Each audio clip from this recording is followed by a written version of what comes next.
Welcome back, Advice Pod, on a Friday. My name is Kyle. This is Raysean. This is Kelly, and we have got some r/petty revenge. This is a segment type that we have not done enough yet this season, but I'm hoping that we'll start to integrate more. I think this is only our second one of the season, but I felt like it was a good one. Kelly thinks it's made up. Let's read it. It says here, I let my flatmate shit themselves, which ultimately led to their eviction. This was around 15 years ago. I had a flatmate, let's call her Julie, who was always crying poor and never paid bills on time, etc. She then announces she's headed to Bali for a week. I said, before you go, are you going to give me the money you owe me for her part of the utility bills? She said, when she gets back. I'm livid, so off she goes. On the last day, she messages me and tells me she's got Bali belly and had diarrhea all day and worried about the flight home. She also informs me she is broke and could I pay for her taxi home, around $100, from the airport, as she's worried about taking public transport back in case her stomach is still upset. I told her I would be working and not home to pay for her taxi. She says fine, she'll ask one of her friends she's on holiday with to give her the money. Then she informs me she didn't take her house keys with her. And could I leave them hidden somewhere so she could get into the house when she gets home? I don't reply, but I assume she thinks I will. Anyway, I wasn't really working, so I hid in my bedroom. And I could see the front entrance from my bedroom upstairs and peek out the window. I watch her drive up and exit the taxi. She couldn't locate the keys, so starts trying all different ways to get in. I had prepared and made sure every access point was locked up. She starts calling my phone, which I ignore. I can hear her swearing, and then she's doubled over. And before I know it, she's shitting herself.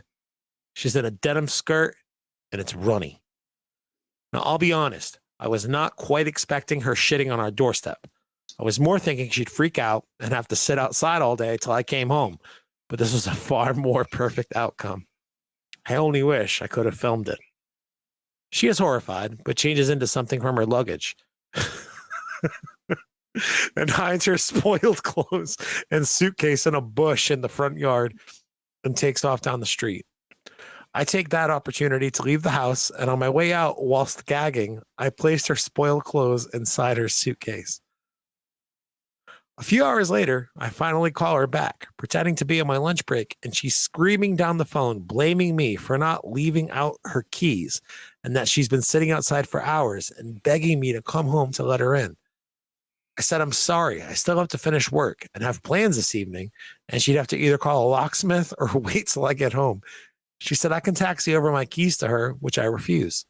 She hangs up, and then I treat myself to 2X movies at the cinema and a nice dinner. I get home later that evening, and she's broken a window to get in. The next morning, I contact the landlord and tell them what she did. As we paid rent individually, and they always had issues with her late rent, they said that they would look at evicting her as they'd had enough too. She doesn't speak to me at all, and a few weeks later, I'm informed via the landlord that she's moving out. We never speak again. I'm pretty sure she tells the story as me being a psycho flatmate, which I'm happy to wear that badge proudly.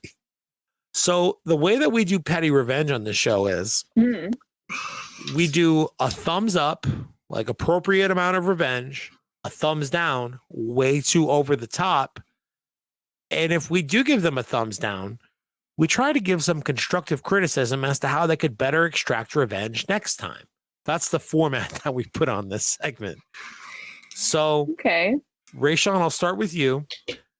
Considering how annoying this roommate was and how she never paid her bills on time, is this story appropriate to have happened to her in terms of revenge? Do you give it a thumbs up, thumbs down? And what are your thoughts? I'm going to go in the middle. You did this the last time we did one. You fucking put it right in the middle. And you said, this is what I would do in order to extract better revenge next time. But this one is like, I think it would, like, I don't understand it. Like, I guess I got to understand more of them not paying the utility bills part, because I feel like you didn't emphasize that enough for me. The part to me that seemed like you emphasized more is what you did to her. So She it's shit kind of in the like bushes. you're just like staying in the house, and like she will text you to leave out the keys, and you can't do that. I feel like, me personally, having like a roommate and stuff like that, I leave my keys in a lot. So I mean, I would hate for you to not be able to open the door or do something for me. Like I feel like that's the least you could do, type of shit. So to the point where you would let them like shit on themselves and then still go watch 2 movies after that. The shit on themselves, I'm not gonna say that I'm not blaming that part on you, because you don't know that's gonna happen, low key. But you still put that person in that predicament when it's like they asked you, hey, can you just leave my keys out or do something? Because it's like, I don't know what y'all relationship was before that, to the point where I guess you can't do something as simple as that. Like, I guess you are just that tired of them not paying the utility bill on time. But I'm just gonna go in the middle, because I just don't feel like I understand the circumstances. Is it a good revenge? I'm not necessarily. I don't put it in the middle, because I really feel like your revenge is not putting the keys out and locking her out. The shit part happened just because that's just a random thing that happened. So Yeah, it's she kind had of an like, I don't know idea. if I could like add that to that. But yeah, that's just my interpretation. All right, Kelly, you want to go Okay. next, or want me to go? I'll go. I'll say, where's my thumb? I think it's okay, revenge-wise. Legitimately think that this is real necessarily. You don't think this is real? I think that I could very easily envision this being a thing that happened. This is a real story for a couple reasons. Taxis, yeah, they used taxis back then, so okay, I get it. I don't think this is real because I cannot think of any reason why anyone would ever put them into the suitcase. Like, why did they do that? He said he went and was gagging and got their clothes and put it into their suitcase. Why would you do that? Why even touch them? Just leave them alone. That's actually so disgusting. And then, like, watching 2 movies and having a nice dinner before coming home. Like, what time did you get back? So late. I don't think this is a legit. I don't know. I think this is fake. But I do think revenge-wise, I mean, you're not paying your bills and you're going to Bali? What? No way. I am going to lock you out. And I am going to ignore your messages. Yeah. Sorry. Yeah. Like, no, that makes sense. I honestly think that I give this a thumbs down in terms of petty revenge. I think it's way over the top. Sometimes people aren't able to keep up with their shit, man. And this is what makes me think that it's over the top. I don't think it's fake. I think this is very realistic and could happen. They tell you got Bali belly and they're diarrheaing all over the place. Like, this is what you hope happens. Best case scenario. And the best case scenario came true. But in terms of why I think this is too much revenge is because your finances are essentially separate. Your rent is separate. The landlord knows how much of a problem this person is. And it seems like nothing's happened in terms of like utilities being turned off or anything like that. So it's not like you're trying to extract revenge from this person due to the sake of like they're fucking up your finances, because it sounds like your finances are kind of separate. Now, can I understand wanting to get revenge on somebody for being like kind of an asshole, less than ideal person to have to deal with? Of course. But at the end of the day, man, and I think we all know this feeling, when you're coming home from a really long trip and you feel like you're never gonna get there and it's taken forever, and then you hit that stretch of highway where it's like, yo, my house is only a few exits away. I'm basically home right now. I'm back in downtown Providence. I'm only a few exits away from where my house is. I'll be home and taking a shit, an emergency one, in the next 15 minutes. And then the car pulls up and you run up to your door and you're hoping that your fucking friend, who again has no sort of vested financial interest outside of the fact that you both split a place, it's not like it's impacting their credit negatively. And you're like, man, I really hope they came through and left the door open or whatever. I got a shit. And then they don't. Taking away that feeling of home, taking away that feeling of just comfort. You're at your door. You know the toilet that you shit most comfortably on is yet a few meters away, and yet you cannot access it. That is some diabolical shit. And I think that's where this person went wrong. It wasn't like they got to the door and they had to go shit down the street at Dunkin' Donuts or something. They got to the door, and they shit in the bushes, and they had to change their clothes in the backyard. And they had to stash their shitty fucking drawers in the bushes. Like, this is some supervillain shit.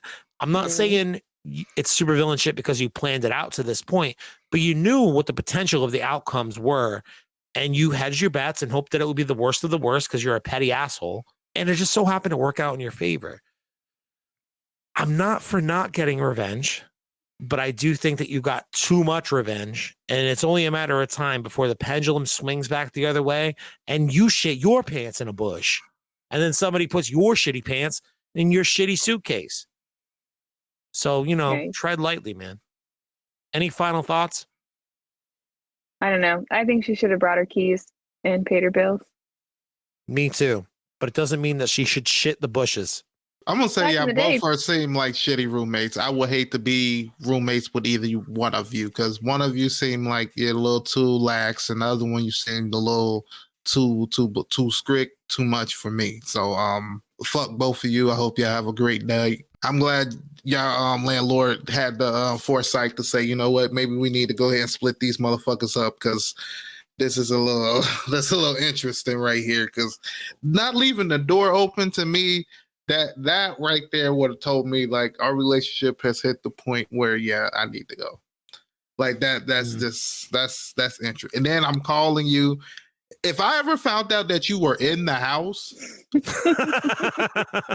that ass whooping that's coming after that one is a different one. Our roommate ship is already over. If I ever figure that out, it's over.